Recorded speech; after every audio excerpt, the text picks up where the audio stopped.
Hey guys, I decided to do another lifeguarding video where I talk about my everyday life this summer, Monday through Friday at my work. I am a lifeguard and I am a swim instructor, and this job is what makes me go home, sleep, eat, and then do the same thing all over again, where I end up not having enough time to do vlogs. And I mean, I guess I'd have time when I get home, but I am exhausted. So I figured I would just give you a rundown of my lifeguarding life. So, as you can tell, I wake up at 6 a.m. every morning. Up close, I don't look too bad, but I'm tired. I always have dark circles anyway, but I am always tired. Right now I have energy, but I'm going to fade at the end of the day. So I wake up at 6 a.m. to do my breathing treatment, as you can see.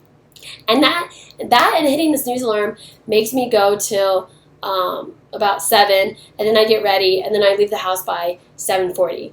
I usually don't eat breakfast. I'm really bad about that. But honestly, when I wake up early and within the first hour of waking up anyway, I can't really eat. If I were to eat, I'd only be able to eat about that much. So I just kind of save that eating time for sleeping, just because I know that I get worn out throughout the day. So I come in at 8, well, hopefully a little bit before 8, and I do a swim lesson for 45 minutes. And that can be, every week it changes. It's either beginner, intermediate, advanced. Currently I am doing advanced. The only thing bad about that is that then it keeps me from getting in the water all day. And it's great when I'm having a really good hair day.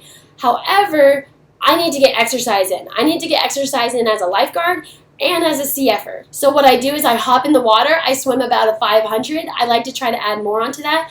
But once I do a 500, I check with myself because I know that's a good enough workout for the day, especially if I constantly do it back and forth.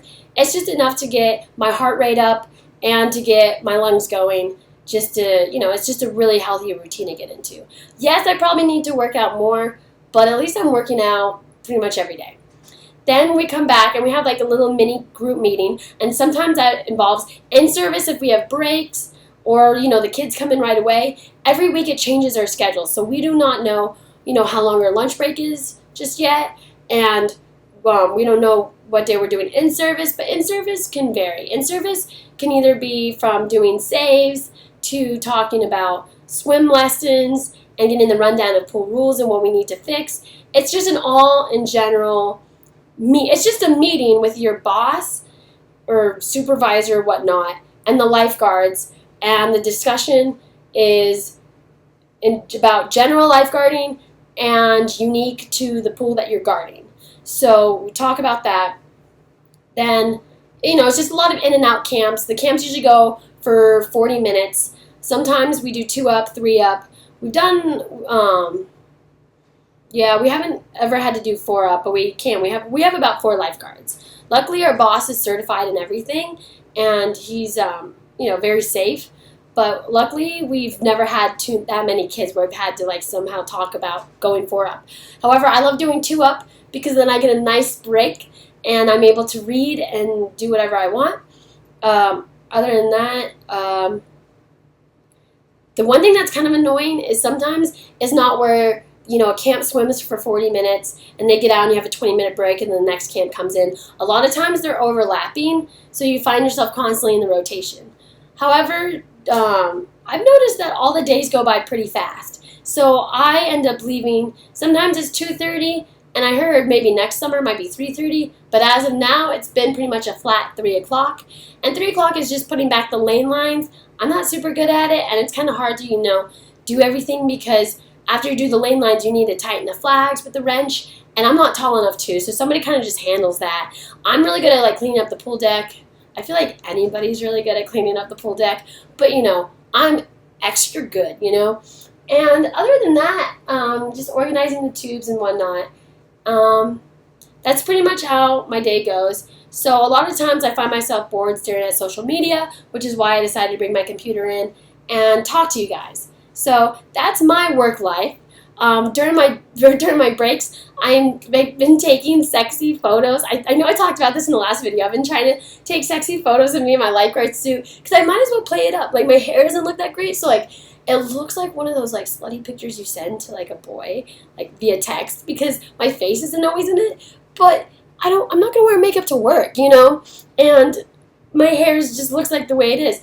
But it's just been nice because I've been working out and feeling good in my lifeguard suit, nice and confident. So other than that, I've been having a great summer. If you guys have some interesting, work-life routines or stories or whatnot, please let me know, because then I'll head over to your channel and check it out too. So that'd be great. And let me know if you're a lifeguard as well, and like where you lifeguard or whatnot. Don't give personal information. I'm not going to tell you like where I work, and I don't want you telling me exactly where you work. But like indoor pool, outdoor pool, like do you work at a theme park? I think that would be really cool. I don't know how the pay is at a theme park. What's another thing that's hard if you're thinking of going into lifeguarding is that the certification class can be very pricey. So it's nice to hop on board with an employer who, when you have to get recertified and all that, they will pay for you. And maybe they'll even give you money for training hours, stuff like that, because sometimes you can end up doing a $200 class and then you work for minimum wage. So you spend that whole summer, the beginning of the whole summer, getting that chunk out of the way to reimburse yourself. So that's the problem with lifeguarding in a sense. And it's kind of weird because it's a certified job, yet sometimes you can get paid so little. But other than that, and one more thing.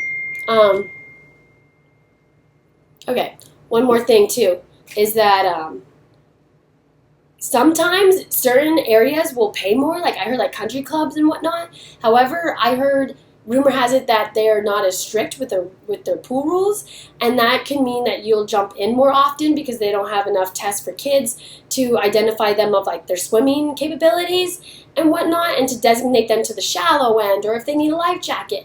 So yes, you might get paid more at a country club, but you can expect sometimes to have to jump in more, backboarding, very scary things, incidences like that. So, which also means filing an incident report. Woo! If that's a good organization, you will file, an incident report. So, just a thought, just something to keep in mind. Also, where you're at, if it's an indoor, outdoor pool, that's also hard because if the sun doesn't agree with you, it's going to kill you. So, okay. Have a great day. Sorry for rambling. And, yeah, okay. Bye, guys.